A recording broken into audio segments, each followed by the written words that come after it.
Welcome back. Well, we have a returning guest with us who has been on with us before. I'd like to welcome back Dr. Bahram Aslami.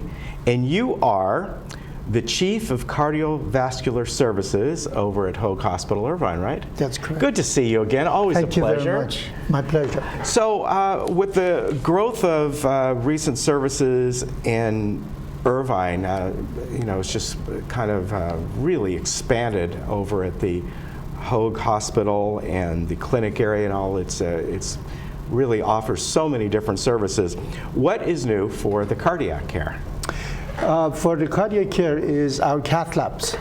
Although the cath labs, was put in about 6-7 years ago, but we have decided to replace them with state-of-the-art, which building started just now and probably will be finished by the end of next year.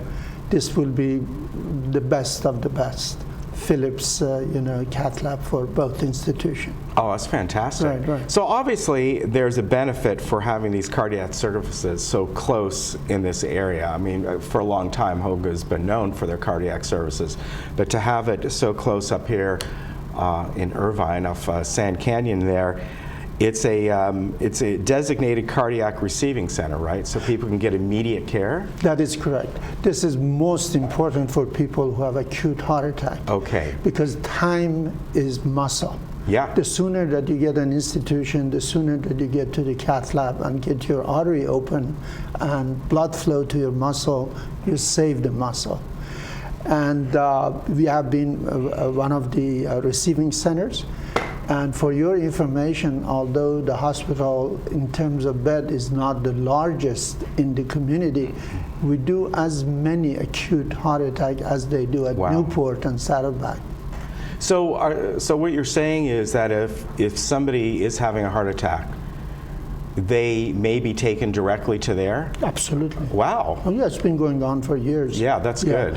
And also the outcome of the centers, has done, much better than the nationwide. That's fantastic. Right. Yeah, and it's great that it's just pretty much up the road. To give you some example, door to balloon time is an important issue, which means the time elapsed from the time that patient gets to the door of the hospital, taken to the lab, and the balloon is inflated inside the artery. Nationwide, that time, the shorter, obviously the better, is about 76 minutes. In our institution, less than 50 minutes. Wow. Absolutely. Yeah, so that can really make a difference, obviously. Also, the other thing is technology. These days, we can approach the patient from groin, or we can approach patient from the wrist. Right. And from the wrist? I didn't know that. Yeah, the groin I knew, but I didn't know the wrist. From the wrist, the patient can be discharged sooner. Wow. And also less complication, less bleeding. That's amazing. Nationwide, the rate of radial is around 26%. Our institution is over 60%. Wow. Fantastic. So tell us about some of the advancements lately in cardiac care. And I understand there are new cholesterol guidelines. Is that true? Absolutely. The new cholesterol guidelines go to 2013, provided by ACC/AHA guidelines. And the guidelines, it indicates that risk factors been known for years and years. How to treat patients with established coronary artery disease or those who are high risk for coronary artery disease, like the diabetics, like the male, high cholesterol, high blood pressure, and so on. You need to be more aggressive with the medication than previously thought to be. Okay. Although level of LDL or bad cholesterol is very important, but still will be benefited by a stronger dose of statin. Okay. That would be the best that came out of that. And there are some people, I understand, that have more of a history of high cholesterol, irregardless of what their diet may be, right? That is correct. Actually, the question is, at this time, whether or not atherosclerosis, cardiovascular disease, which is the most common cause of death in the world, did we really bring it on us by our diet and lifestyle, or was it present in, ancient history? Wow. It is interesting that they have looked at some mummies from more than 4,000 years ago. These are mummies from Egypt, mummies from Native Americans, and also from Peru. And surprisingly, they found atherosclerosis in those mummies. Wow. But there is no question that era of technology, due to fast food, processed food, lifestyle, lack of exercise, has contributed to the disease as well. Yeah, very interesting about the mummies. Absolutely. Yeah.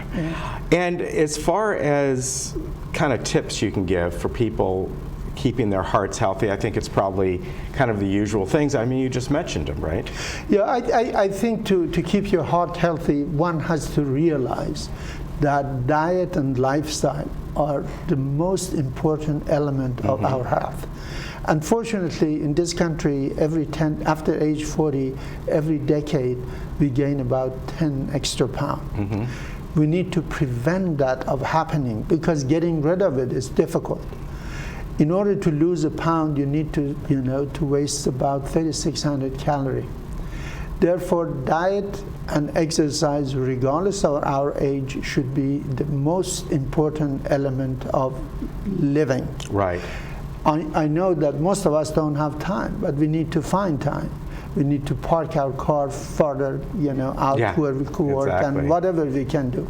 Obviously, to keep ourselves thin, to keep our blood pressure low, sodium intake should be low. We need to go towards a Mediterranean diet. Mediterranean diet has been proven that reduces cardiovascular events about 70%. Wow. It reduces cancer by 60%. This is a study done in France many years ago. Right. And what is Mediterranean diet? One can be the Mediterranean diet could be very palatable.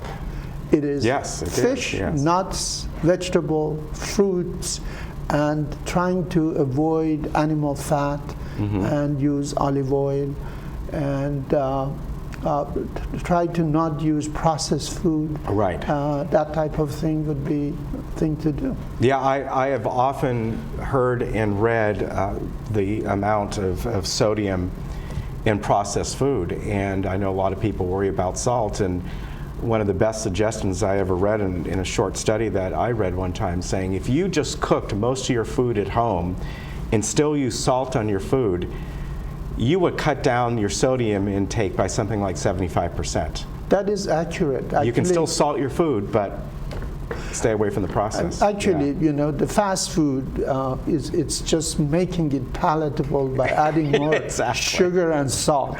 And we have to avoid that. The realistic, if we could reduce our salt intake by 2.5 grams a day, that would be ideal. It reduces the chance of hypertension and cardiovascular disease significantly. Great. Hey, always good to see you. I know you're busy. You have some patients to see in just a few minutes. I want to thank you for coming on. My pleasure. Take care of yourself. Hope to see you again soon. You. Dr. Likewise. Islami, Chief of Cardiovascular Services at Hoag Hospital, Irvine. And if you want to go online and find out more about their services, it's hoag.org/cardiac. Good to see you. We'll see you again. Thank you very much. Take care. We'll be right back.